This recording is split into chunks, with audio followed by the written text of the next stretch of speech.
A graça e a paz do Senhor sejam sobre todos nós.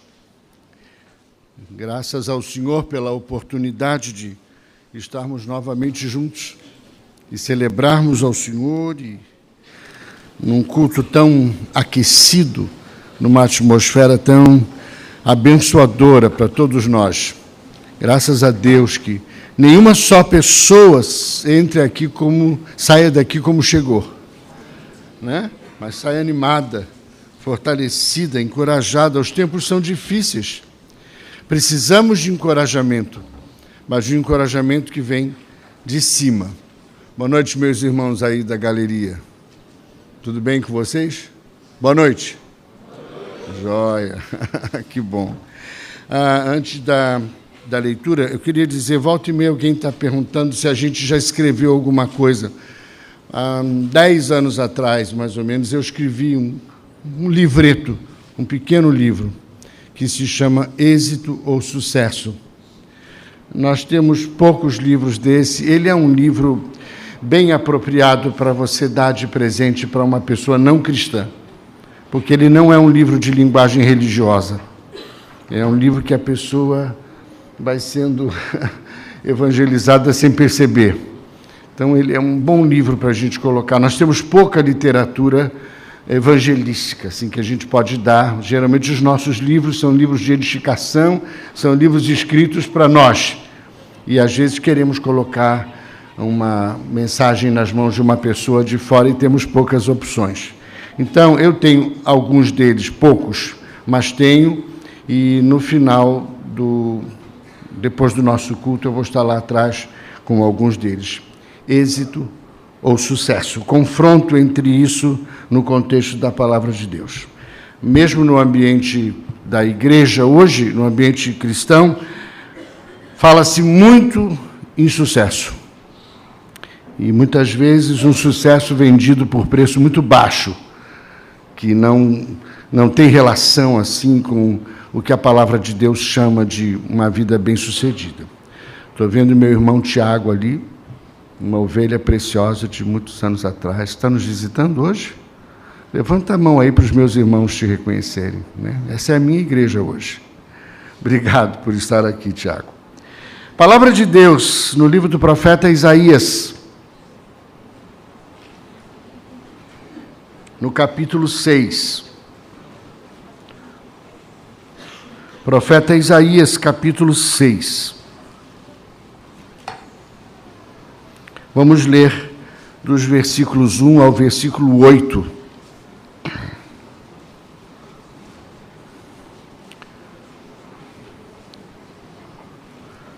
No ano da morte do rei Uzias, eu vi o Senhor assentado sobre um alto e sublime trono, e as abas das suas vestes enchiam o templo. Serafins estavam por cima dele. Cada um tinha 6 asas, com 2 cobria o rosto, com 2 cobria os seus pés, e com 2 voava, e clamavam uns para os outros, dizendo: Santo, Santo, Santo é o Senhor dos exércitos, toda a terra está cheia da sua glória. As bases do limiar se moveram à voz do que clamava, e a casa se encheu de fumaça. Então disse eu: ai de mim, eu estou perdido, porque eu sou um homem de lábios impuros e habito no meio de um povo de impuros lábios. E os meus olhos viram o Senhor dos exércitos. Então, um dos serafins voou para mim, trazendo na mão uma brasa viva que tirara do altar como uma tenaz.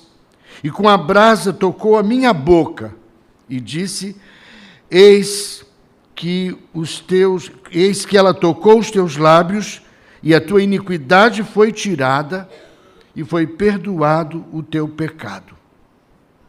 Depois disso, ouvi a voz do Senhor que dizia: a quem enviarei? Quem é que há de ir por nós? Disse eu: envia-me a mim. E então, disse ele, vai e dize a este povo, e lhe dá um comissionamento. Profeta Isaías, capítulo 6, versos de 1 a 8. É impressionante como o nosso Deus é um Deus que se mostra. O Deus da fé cristã não é um Deus escondido. Nós não precisamos ficar desesperados na presença dele, pedindo que se revele a nós. É da sua natureza se mostrar, é da sua natureza se revelar, porque assim não fora, não tinha vindo pisar a cidade dos homens nos pés de um homem chamado Jesus. E uma coisa que nós precisamos resgatar também, como povo de Deus, é o sentido vocacional do povo de Deus. Desde que a igreja foi dividida entre clérigos e leigos, nos perdemos a referência de que todos nós nascemos para a glória de Deus, de que Deus precisa de uma comunidade missionária que passa muito além dos ministros ordenados, daqueles chamados para a liderança de funções específicas, que cada uma pessoa, nascida de novo, tem o selo do Cordeiro sobre a sua vida e está colocada neste mundo em missão. A única diferença é que Deus usa a sua vida de uma maneira diferente como usa a minha. A única diferença é que Deus precisa chegar a todos os estratos sociais e a todas as partes da terra. E jamais ele poderia conseguir fazer isso só através de pastores e líderes ordenados. Ele chega através do seu povo. Deus precisa estar na fábrica, influenciando nas estruturas sindicais do nosso país. Ele precisa estar no meio dos empresários, ele precisa estar no meio das Forças Armadas, ele precisa estar influenciando no ambiente que determina os rumos da economia do país. Ele precisa estar, e como precisa, estar resgatando a dignidade política desta nação. Ele precisa. E ele não tem outros braços senão os seus. Ele não tem outra boca a não ser a sua. Não tem outras pernas para ir, a não ser as suas próprias pernas. Ele não tem outra mente para pensar o reino dele. Ele pensa através da sua mente e da minha mente. Somos um povo chamado por Deus. Precisamos banir de uma vez para sempre essa consciência de que, esse foi chamado para missionário. E eu reconheço que nós, como igreja, temos contribuído para essa mentalidade errada, porque dificilmente a gente chama um estudante nosso, um jovem nosso, que acabou de se graduar em medicina, e o chamamos aqui e ordenamos ele, e impomos as mãos sobre a sua cabeça e dizia: a sua comunidade de fé está enviando você ao mundo. Fazemos isso com quem vai para o seminário, fazemos isso com quem vai para a escola bíblica, e então, ao agirmos assim, enfatizamos a diferença, quando precisamos ter consciência de que não há nenhuma outra opção a qualquer pessoa salva, nascida de novo, a não ser servir ao Senhor de todo o coração, de acordo com os seus dons espirituais, com os seus talentos naturais, de acordo com os desafios de uma sociedade que está clamando por sinais do reino de Deus. Somos a comunidade da esperança. Somos a comunidade missionária. Provavelmente, se nós falharmos, se como deixarmos de ser comunidade da esperança para nos tornarmos comunidade do desespero, não haverá esperança para os que estão lá fora. Quero falar um pouco sobre isso hoje à noite, o confronto com o chamado divino, para dizer que Deus está esperando de você uma tomada de posição, que Deus está esperando de você uma resposta. Deus se basta a si mesmo. Deus poderia, numa fração de segundo, derramar um arrependimento coletivo sobre a terra, por meio do poder do seu Espírito, e a humanidade inteira, numa fração de segundos, sem a sua ajuda e sem a minha, independente de qualquer pregador, missionário de qualquer parte do mundo, a humanidade inteira se curvaria e se dobraria e confessaria Jesus como Senhor. Ele tem poder para fazer isso. Sabe por que não faz? Primeiro, porque quer que o homem preserve o seu livre-arbítrio. A oportunidade de dizer sim ou dizer não a ele e ao seu projeto de vida. Deus não nos criou como robôs. Deus não nos criou como bonecos teleguiados a serviço dos caprichos dele. Deus criou o homem livre e quer que esse homem livremente opte e escolha por segui-lo e por servi-lo. Essa é uma razão por que ele não faz esse ato instantâneo de pôr a humanidade inteira de joelhos. E a outra é porque ele não precisa de você para nada, nem de mim. Mas ele decidiu precisar. Que coisa linda, né? Que prova de amor. Podia fazer tudo sem nós, mas resolveu fazer conosco. E por meio de nós, num gesto de amor, de acolhida, porque é nosso pai. E um pai sempre é meio bobão com seus filhos. Os filhos são sempre os mais bonitos, os mais lindos, os que sabem fazer melhor as coisas. E é assim que Deus olha para nós. E é por isso que ele resolveu dizer, só faço com vocês. Podia fazer sem vocês, mas decido, escolho fazer com vocês e por meio de vocês. Deus é um eterno apaixonado pelo homem. Entretanto, é exatamente por causa do seu coração apaixonado que decidiu nos chamar para fazer parte da sua ação de implantar o reino e de permear todas as estruturas dos segmentos da sociedade com o poder da sua presença através do seu povo. Nosso Deus, repito, é um Deus que se mostra, não é um Deus escondido, ele é um Deus que tem prazer em se revelar. Você se dá conta? Nós não somos budistas, islamistas, nada disso. Eu já disse uma vez essa expressão, porque a fé cristã, não a igreja evangélica, a fé cristã é uma fé supracultural. Ela, onde cai a semente, ela prospera.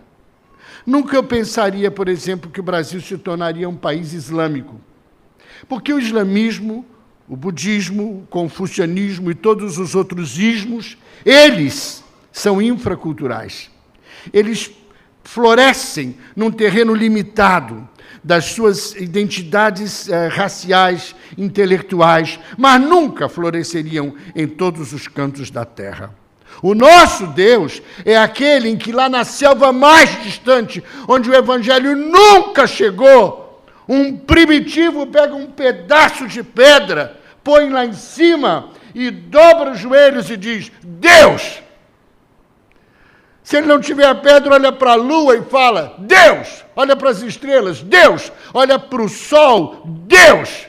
O homem foi feito por Deus e para Deus, e não descansa até que o encontre.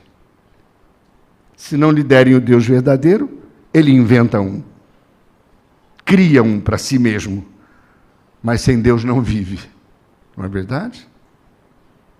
Deus se mostra. É do prazer de Deus se revelar. E uma coisa que me marca muito na fé cristã é que a fé cristã tem endereço.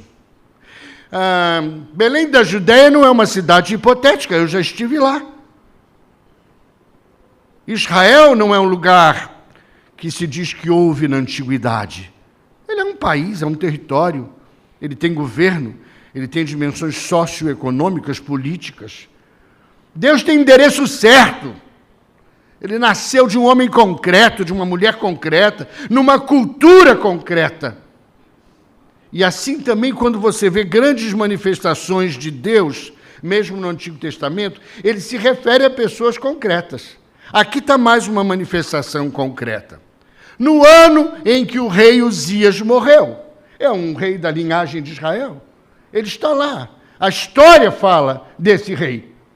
E então o fato aqui é identificado, é localizado historicamente, para a gente saber não somente o que aconteceu, mas o que aconteceu num tempo que a história registra. E ele vai dizer isso, no ano da morte do rei Uzias, eu vi o Senhor Deus se temporiza. Deus, ele está fora do tempo. Para Deus não existe o amanhã, nem o hoje, nem o ontem. E é isso que é a eternidade. Ele está fora do tempo, mas eu nunca o entenderia fora do tempo. Eu nunca poderia me relacionar com ele de filho para pai se ele não entrasse no tempo, porque eu ainda não estou na dimensão da eternidade. Então, o que é que ele faz? Deus se temporiza. Ele entra no tempo. Ele nasce lá no ano 1 da era cristã. Ele divide a história antes dele e depois dele. E aqui, mais uma vez, ele vem entrar na história. No ano da morte do rei Uzias, Isaías estava lá no templo e tem uma linguagem de um culto tremendo, serafins para lá e para cá, a casa cheia de fumaça, uma experiência tremenda que Isaías está vivendo.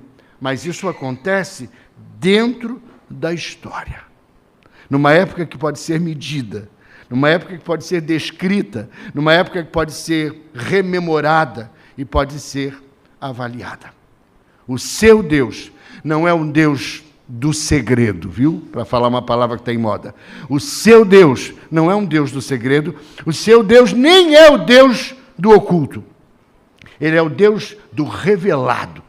E uma palavra-chave para se referir a este Deus, ele é o Deus da revelação. Deus estava em Cristo. Em segundo lugar, queridos, Deus quer se revelar ao ser humano não só de uma maneira genérica, não só de uma maneira total, e ele o faz também, mas ele tem proposto que ele quer ter com você uma relação pessoal. Nenhuma outra expressão de fé que está presente no mundo neste tempo é eminente relacional como o cristianismo. O cristianismo é um convite a relacionar-se com Deus. Esse Deus que criou você, a sua imagem e semelhança, já deixou você com a semente lá exatamente para que você não aguentasse viver sem Ele, sem buscar relacionar-se com Ele. E aqui, nessa experiência do profeta Isaías, Deus está mostrando que ele está disposto a se deter numa única pessoa para levar-lhe a um encontro com ele e para levar-lhe a uma experiência com ele. Olha o que Isaías diz. Neste ano da morte do rei Uzias, quando eu estava lá naquele templo, no meio daquele culto que foi um culto tremendo, ele disse, eu vi o Senhor. O chamado divino não nasce por um plano, não nasce por uma estratégia humana, mas tem, na visão do Deus vivo e santo, o seu ponto de partida. É impossível servir a um Deus que não se conhece. É impossível ter fé num Deus que é fora de mim e que comigo não se relaciona. É impossível que eu possa navegar nas águas da fé num Deus que é todo mistério e nunca me mostra a sua face. Por isso que muito tempo depois Jesus ia passar e dizer, quem vê a mim, vê o Pai. E agora Isaías está maravilhado com isso, ele está tendo uma experiência pessoal com Deus, ver o brilho da face de Deus e sair com o reflexo dele em seu rosto. É uma experiência íntima, pessoal, particular. E você está chamado a experimentá-la. Não é para uma casta privilegiada. Não é só para os sacerdotes ordenados. Ter na sua face o brilho do rosto de Deus é o projeto de Deus para a sua vida. E é o convite que Ele faz a cada um de nós. Depois que essa experiência tremenda acontece, nós vamos ver no texto quais são as consequências de se ter uma visão genuína, verdadeira de Deus. Em primeiro lugar, nós vimos que Deus não é o Deus do esconderijo. Ele é o Deus da revelação. Em segundo lugar, que Ele está propondo a você um relacionamento pessoal com Ele. Ele não quer ninguém vivendo na carona do outro. Ah, meu pai foi muito consagrado. Minha mãe fundou a igreja. Com isso tudo aí você pode parar distante de Deus. Isso é bom e contribui, mas não decide nada. Você precisa ter sua experiência pessoal de encontro com Deus. Quais são as consequências de uma visão genuína de Deus por parte do homem? Quando o homem tem uma visão correta de quem Deus é, ele é inevitavelmente levado a ver-se a si mesmo, na sua condição extremamente limitada, de uma pessoa separada da graça de Deus. Queridos, a verdade é que ninguém tem uma visão correta de si mesmo, antes que tenha uma visão de Deus, da sua santidade. Eu costumo dizer assim, eu acho que todos nós temos várias máscaras que usamos.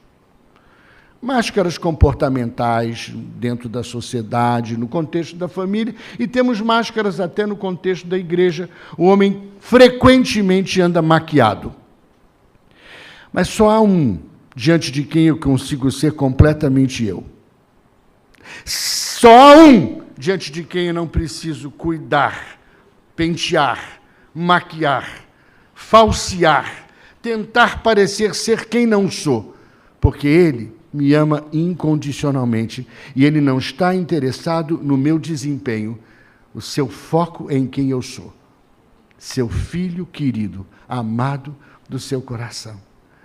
Na presença dos outros, quase sempre a gente tem que fazer algum arranjo para ser aceito, para ser querido, para ser referido. Na presença dele, não. Você pode e deve chegar exatamente como você é. Um homem aqui, gênero humano, um homem só começa a ter uma verdadeira percepção de quem ele é, quando ele tem uma verdadeira compreensão de quem Deus é. Olha o que aconteceu por consequência da visão de Isaías. Ele teve a visão, ele ficou impactado, e que quando ele olhou para Deus, ele foi convencido da sua miséria. Isso acontece quando uma pessoa encontra Deus e tem a visão de Deus. E olha aqui o clamor dele, parece uma palavra dolorida, parece uma palavra angustiada. Quando nós lemos aqui, a coisa é prosaica, mas lá foi, diante da presença de Deus, tem misericórdia de mim! Eu sou um traste mesmo, eu sou um homem de lábios impuros. Olha a consciência de pecado. Eu sou um homem de lábios impuros. Nós diríamos hoje, eu não presto para nada. Nós diríamos hoje, eu não tenho jeito. Nós diríamos, eu sou um total fracasso. Eu sou uma total nulidade, Deus.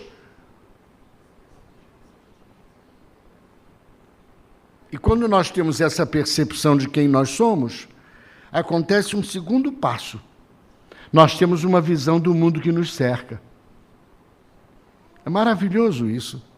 Logo após fazer a confissão da sua miséria pessoal, Isaías tem a revelação do Espírito de Deus acerca do pecado corporativo. Não só do seu pecado individual, mas do pecado sistêmico, do pecado do mundo, da sociedade.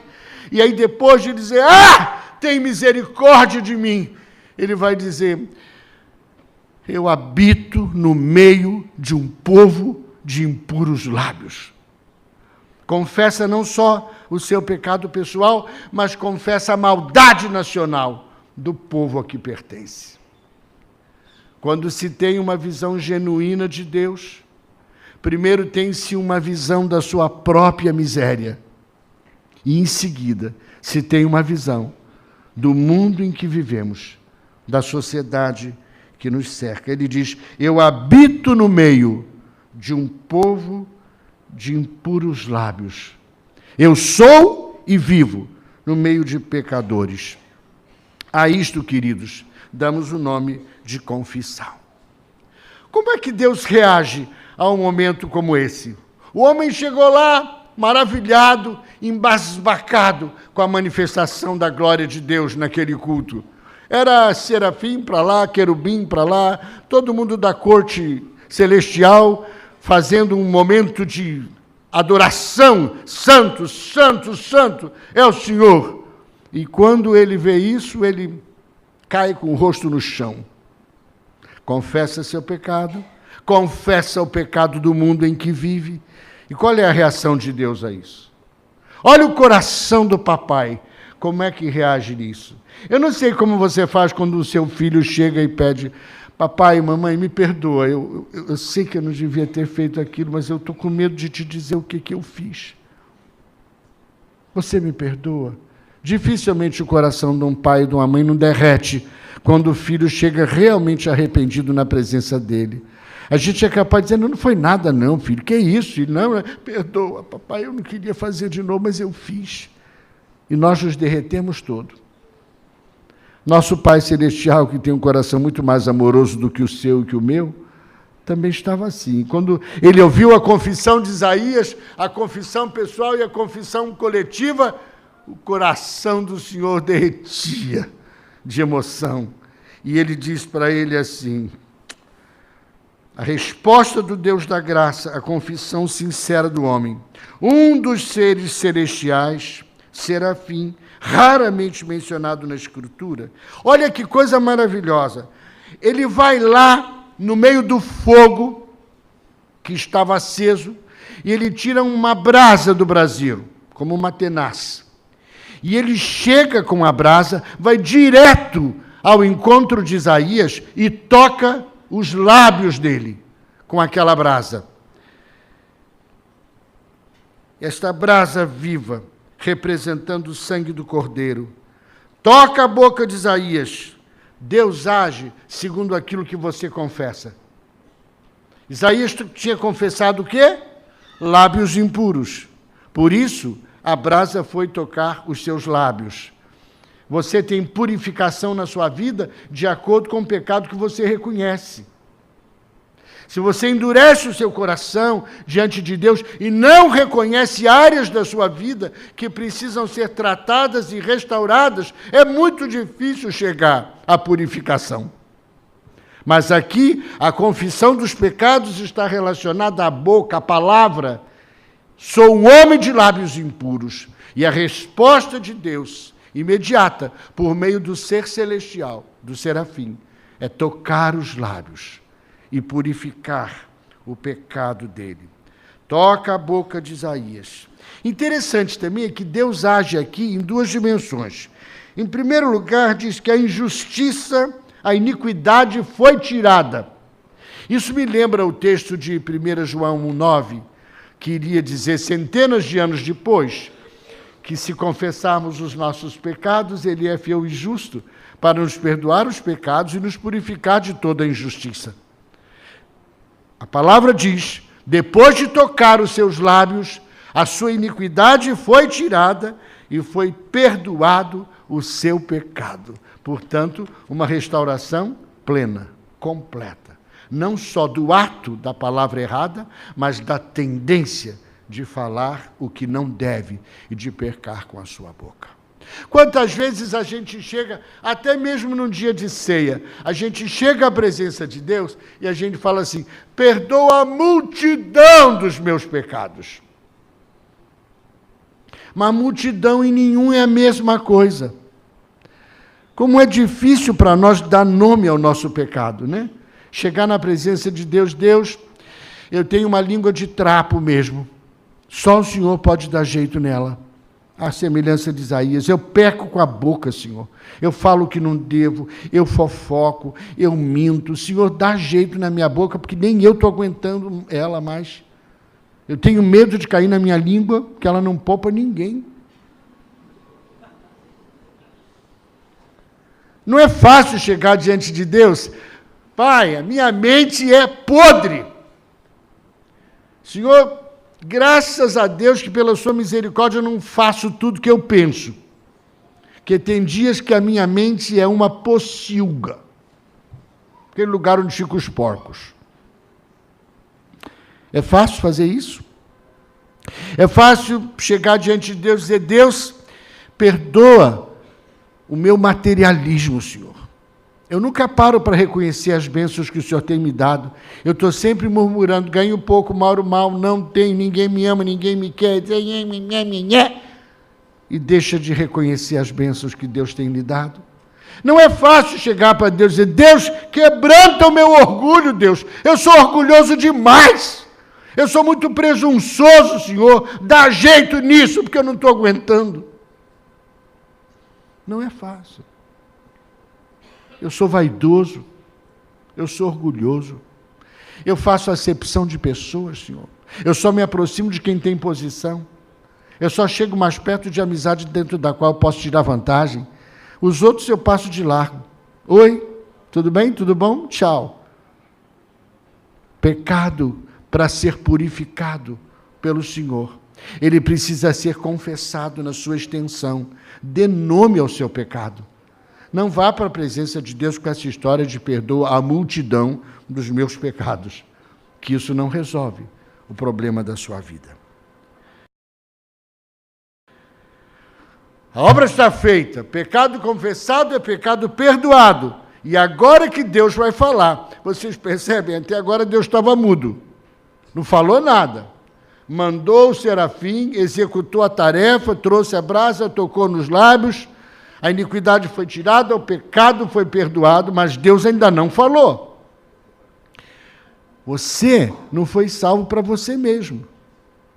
Não pense que a sua salvação é só uma obra da misericórdia de Deus. Ela é, mas você foi salvo para alguma coisa. Você foi salvo com o objetivo: plantar o reino de Deus na face da terra.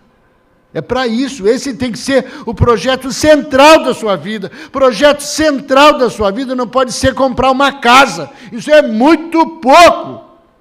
É um mundo muito pequeno. O meu sonho maior é ter uma casa. Não tem nada errado em querer ter uma casa. É muito bom quando se pode ter. Mas isso não pode ser o projeto da sua vida. Isso não pode ser o sonho do seu coração. Eu quero ter mestrado, doutorado, pós-doutorado, pós. Isso não pode ser a realização da sua vida. Isso é bom, é importante. Faça se puder. Mas não seja esse o seu sonho na vida.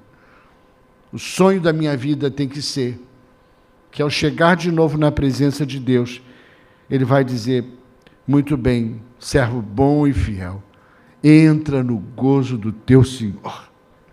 Isto é o projeto de vida de um homem e de uma mulher que viram a face de Deus.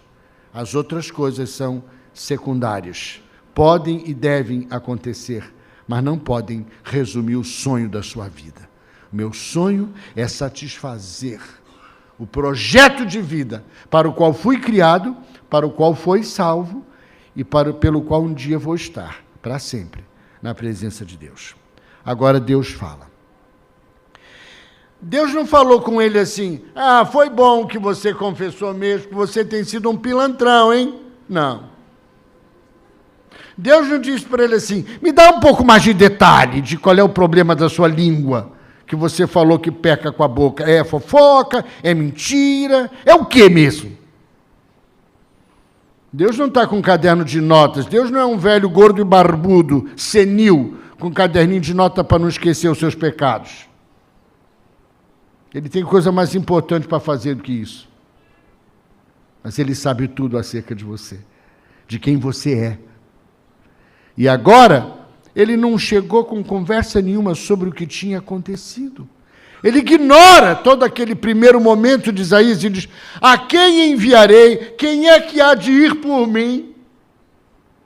Aqui hoje ele diria: esta cidade linda, maravilhosa, onde eu me derramei e criei uma natureza que o mundo inteiro vem para enxergar, está precisando de nós. Quem é que vai?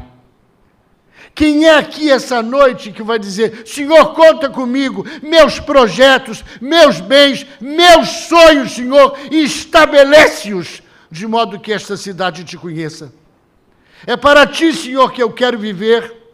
É para influenciar a sociedade dos meus dias e do meu tempo que eu quero estudar, que eu quero ser de excelência na minha profissão. É para implantar o teu reino, o reino do Deus excelente, que eu quero ter coisas, que eu quero me preparar. Enfim, Senhor, eu estou aqui.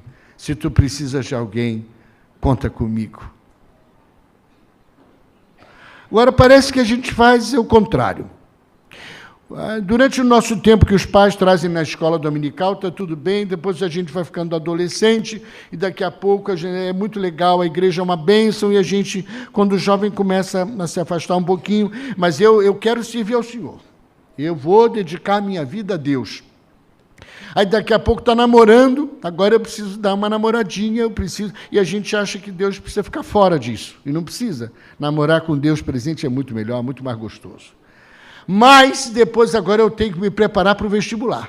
Mas quando eu me formar, eu vou me integrar à obra de Deus. Eu vou ser um médico, um advogado, um professor que vai fazer diferença. Aí quando você se forma, o mercado de trabalho está muito exigente. Você primeiro precisa firmar os fundamentos da sua atuação profissional. Depois disso, pastor, conte comigo, hein? Mas apareceu uma morena, uma loura no caminho, e agora eu casei. O senhor sabe, esses primeiros tempos, pastor, casamento, a gente tem muitos ajustes, muitas adaptações, mas logo, logo que nossa relação estiver estabilizada, nós tivermos já acabado de pagar toda essa loucura que a gente comprou sem poder, nós vamos nos oferecer para estar aí militando no reino. E aí a gente fica esperando, né? Puxa, agora tem essa igreja aqui, tem uma mocidade linda, maravilhosa. Eu fico imaginando esse pessoal todo se formando, meu Deus do céu, que potencial, que riqueza. Aí, a gente queria tanto, pastor. Mas agora o senhor sabe, o nenê custa muito, ele toma todo o nosso tempo, chora a noite inteira, Senhor, não... Espera um pouquinho, pastor, logo, logo as crianças crescem, e a gente tem mais uma oportunidade, com certeza, pastor, não desanime, o pastor já está senil esperando. Aí, depois que o nenê cresce, constitui família, e eu digo, um dia eu chego lá, aí um dia você vem com 6 alças, 3 de cada lado, carregadinho aqui, para o culto em memória. Passou a vida, e você cozinhou o projeto de Deus para você em banho-maria. Nunca ele foi uma prioridade para você. Você priorizou tudo antes dele. E, lamentavelmente, frustrou os planos do seu Deus. Por isso essa pergunta, a quem enviarei? Quem há de ir por mim? Não se pode ir por si mesmo, ou sob qualquer outra motivação, a não ser a de ter sido por ele chamado. E ele chama a todos.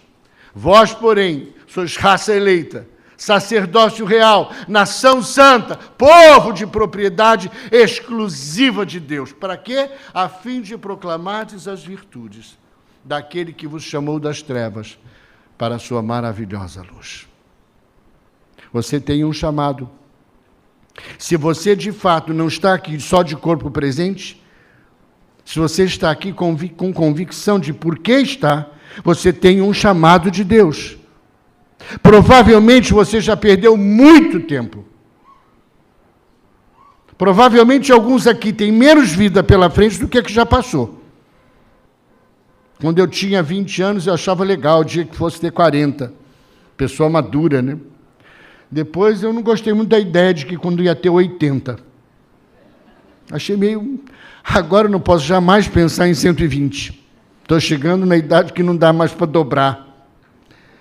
Querido, nós não sabemos nada acerca da nossa vida, do tempo de vida que temos. O melhor de tudo é tratar de viver aquele plano para o qual Deus nos salvou e nos chamou. O que você vai fazer com a sua vida? De que forma você vai deixar que a história de Deus seja afetada, a história do reino de Deus seja afetada porque você passou por aqui? De que forma você vai permitir que Deus opere nesta nação, nesta cidade? Porque você está aqui e você pode fazer diferença onde Deus o colocou. Esse é o confronto ao qual nós todos somos chamados com Deus. Resenho para encerrar. Nosso Deus não é um Deus do secreto, do oculto. Ele é um Deus que tem prazer em se mostrar. E não precisa ficar rouco, Deus, fala comigo! Aí Deus, vê se ouve, que eu já estou falando há muito tempo. Surdo! Deus está sempre falando. Deus se revela por meio de uma experiência pessoal. Há um momento em que Ele quer ser só o seu Deus. Às vezes, quando eu estou lá na pequenez do meu tempo pessoal com Deus, eu digo, meu Deus, olha aqui, 2 cadeiras, uma para mim e outra para o Senhor do Universo. Coisa maravilhosa. Tem tanta gente que jamais sentaria comigo. E Ele se reserva para uma audiência privada comigo, nós dois. Ele faz a mesma coisa com você. Deus quer que você tenha uma experiência íntima e pessoal com Ele, para que você possa entender o plano dele para você. Terceiro lugar, Deus se revela ao homem por meio dessa experiência, mas as consequências de ver a Deus fazem você alcançar duas experiências. A primeira é de você se ver como você é. É impossível você se conhecer e se ver na projeção correta sem ver a Deus. E a outra coisa é que Deus nos leva a ter a percepção do mundo em que nós estamos vivendo. Ai de mim, Senhor, sou um homem de lábios impuros. Ai de mim, Senhor, eu vivo no meio de uma geração de impuros lábios. Confissão da maldade nacional, confissão do pecado individual, e como Deus atua no perdão proporcional àquilo que confessamos, como a confissão de Isaías foi boca, o serafim aparece, pega a brasa e toca os seus lábios, e a sua iniquidade é tirada e o seu pecado é coberto. A resposta de Deus à confissão sincera do homem. Deus sempre ouve a nossa confissão e o nosso coração quebrantado. E agora, então, terminamos com Deus falando. Até agora, não tinha falado nada. E quando fala, não fica pedindo a Isaías um relatório dos pormenores da sua natureza pecaminosa. Quando fala, diz, Isaías, vê se cria modos e anda comigo de uma vez, né? Para de choramingar, homem. Para de remorso. Entra no terreno do arrependimento. Remorso não muda a vida de ninguém, mas arrependimento muda. Prova arrependimento, Isaías. Eu estou precisando urgentemente de você. A quem é que eu vou enviar? Então, Isaías quebrantado diz, estou eu aqui, Senhor. Manda eu. Quantas vezes você ouviu uma cutucada de Deus para alguma coisa de envolvimento no reino dele na terra? Você falou, quem sabe aquele lar que eu conheço? Quem sabe o meu irmão? Moisés tentou fazer de tudo. Moisés até ficou gago. Falou, eu que queria muito. Mas sou pesado de língua. Aí queria o irmão fosse a boca dele. Vamos lá, Arão fala, eu penso. Como a gente gosta, né, de empurrar para os outros. Dizer, puxa, que bênção aquele irmão que agora resolveu se dedicar ao santo ministério. É muito bom isso. Que bom que alguns são chamados para isso. Mas começa a pensar que você tem um chamado da parte de Deus. E que Ele revela a sua caminhada pessoal com Deus. Quero concluir. Essa noite, Deus quer fazer uma obra. Uma boa notícia para você, Deus está chamando a todos. Eu nem posso fazer um apelo, porque se fosse mesmo para fazer, vocês todos tinham que vir aqui para frente.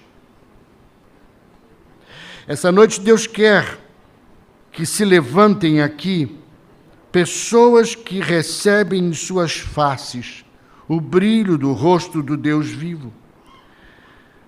Será que há esperança para essa cidade? Será que há esperança para esse país que infelizmente anda vivendo um momento muito difícil da sua história?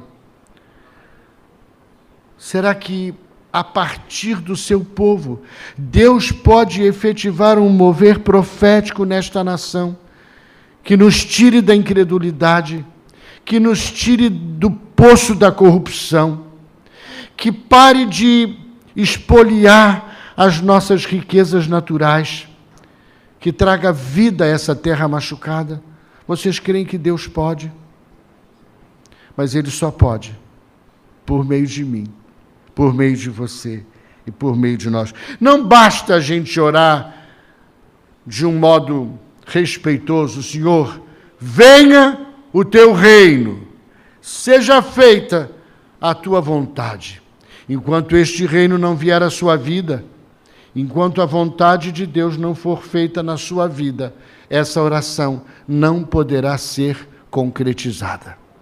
Começa por você, começa por mim. Venha o reino dele essa noite nas nossas vidas. Seja feita a vontade de Deus nas nossas vidas, para a honra e para a glória do Senhor. Se essa palavra toca seu coração essa noite, se você reconhece que você não tem levado a sério o projeto de Deus para a sua vida, se você reconhece que você tem posto carreira, profissão, casamento, compra da casa própria ou qualquer outra coisa diante dele, antes dele, melhor dizendo, é com você essa palavra. Se você já viveu mais da metade da sua vida e não se engajou num projeto de cristianizar essa cidade, essa palavra é para você. Mas eu só quero que você fique de pé para mim orar por você. Você sente que Deus está falando com você essa noite? Ninguém precisa levantar para agradar qualquer pessoa. Esse é um problema entre você e Deus. Mas se realmente você pode dizer: Deus, estou ouvindo, hein? Eu estou ouvindo, Senhor. Eu quero que, ao se colocar de pé, seja isso que você diz para Deus: Senhor, eu estou ouvindo. E então, que você diga, como Isaías disse no passado: eis-me aqui, Senhor. Eis-me aqui. Não importa com que idade você está. Não importa o que você tem de cultura, de formação, não importa. Para dispor-se para Deus, a gente não precisa senão um ato da nossa vontade. Eis-me aqui, Senhor. Conta comigo. Envia-me a mim. Curve a sua cabeça por um momento. Considere esta palavra no seu coração.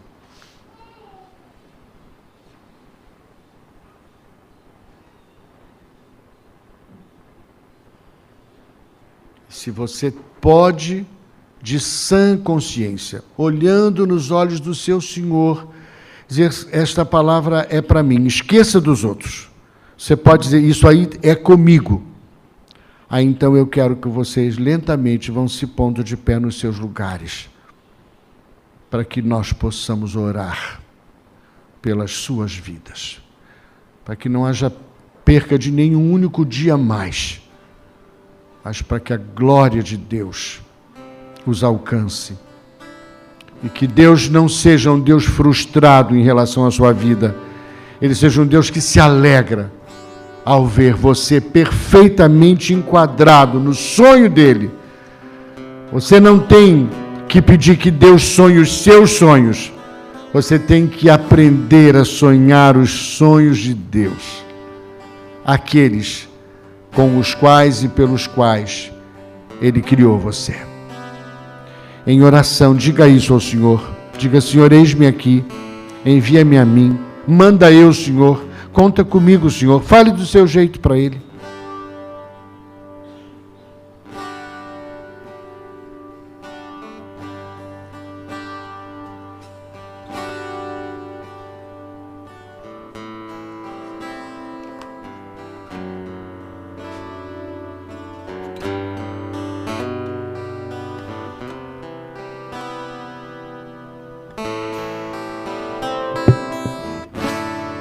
Orar. Senhor, eu tenho certeza de que quando nós nascemos, o Senhor tinha um propósito, o Senhor tinha uma expectativa em relação à minha vida e à vida de cada ser humano. Eu peço, Pai, que a palavra dessa noite possa ter caído tão poderosamente sobre a vida dos meus irmãos, de tal forma Que nós possamos entender de que não podemos nos contentar em passar pela vida, mas sim descobrir por que nascemos, com que finalidade fomos salvos. Dá-nos a bênção nessa noite, Pai, e principalmente para esses queridos que estão em pé, deles poderem olhar agora para o resto dos seus dias com uma outra visão, um outro desejo de se doar, de se deixar gastar, de administrar cada dia de tal forma que te agradem por causa do teu chamado. Pai, que esteja aqui nesse local homens e mulheres que possam de fato, Senhor Deus, dar a sua contribuição para o teu projeto de alcançar, Senhor Deus, esta cidade, essa nação. Que eles sejam surpreendidos, Senhor Deus, pela capacitação espiritual que o Senhor pode dar para eles, que o Senhor quer dar para eles, para que aonde eles estejam, quer como professores, quer como pessoas que trabalham em repartições públicas, professores, advogados, médicos, eles estejam ali entendendo que além da profissão, além do seu papel na sociedade, são homens e mulheres que têm uma missão por causa de um chamado. Que a tua bênção venha sobre essas pessoas. Oramos no nome de teu Filho. Amém.